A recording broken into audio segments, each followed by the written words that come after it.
कर्जमाफी आणि ओला दुष्काळ जाहीर करण्यासाठी खटाव तहसीलमध्ये शिवसेना ठाकरे गटाचे कांदाफेक आंदोलन। शासनाने ओला दुष्काळ जाहीर करून शेतकऱ्यांच्या पिकाला हमीभाव द्यावा अशी मागणी करत खटाव तहसील कार्यालयावर कांदाफेक आंदोलन आज शिवसेना ठाकरे गटाचे जिल्हा प्रमुख प्रताप जाधव यांच्या वतीने करण्यात आले आहे। अतिवृष्टीमुळे शेतकऱ्यांच्या पिकाचं झालेल्या नुकसानीमुळे खराब झालेली पिके थेट खटाव प्रशासनाच्या दारात टाकण्यात आली। तर यावेळी खटाव तहसीलदार यांनी लेखी निवेदन देण्यात आले। दरम्यान निवेदन देण्यासाठी आलेल्या शिवसेनेच्या पदाधिकारी यांनी खटाव महसूल विभागाच्या कामकाजावर नाराजी व्यक्त केली। आज शेतकऱ्यांसाठी आंदोलन होत असताना तालुक्याच्या तहसीलदार बाई माने या जागेवर नाहीत, त्यांना शेतकऱ्यांचं दुःख समजत नाही का, असा सवाल प्रताप जाधव यांनी विचारलेला आहे।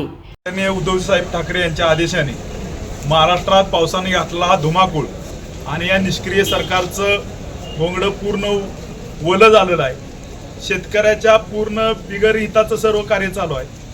महाराष्ट्रात एवढं पावसानं धुमाकूळ घातला असताना सुद्धा निष्क्रिय सरकार पूर्ण झोपलेलं आहे। आत्ता आमची एवढीच मागणी आहे, संपूर्ण कर्जमाफी करावी व ओला दुष्काळ या सरकारने निष्क्रिय सरकारने जाहीर करावा। आत्ता शेतकऱ्याची भीषण अवस्था आणि एकंदरीत सर्व जर महाराष्ट्रातली परिस्थिती बघितली तर सरकार या विषयावर उदासीन आहे। ह्या निषेधार्थ आदरणीय उद्धवसाहेब ठाकरे यांच्या आदेशाने आम्ही महाराष्ट्रात प्रथम पहिला इथं मोर्चा काढला। त्याच पद्धतीनं अख्ख्या जिल्ह्याचे आंदोलन उभारू।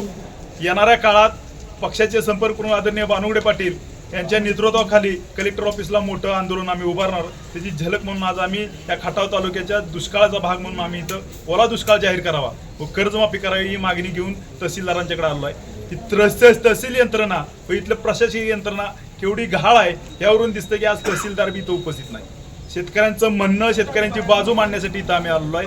शेतकऱ्यांच्या प्रश्नाला वाचा फोडण्यासाठी आलेलो आहे। याच्या अगोदर यांना पूर्ण कल्पना दिली आहे, पण प्रशासन किती गहाळ आहे आणि किती बेजबाबदार आहे हे दिसतंय। आज तहसीलदार व त्यांची कुठलीही टीम इथं उपस्थित नाही, त्याचा प्रथम आम्ही निषेध करतो। Bureau report SBN Marathi.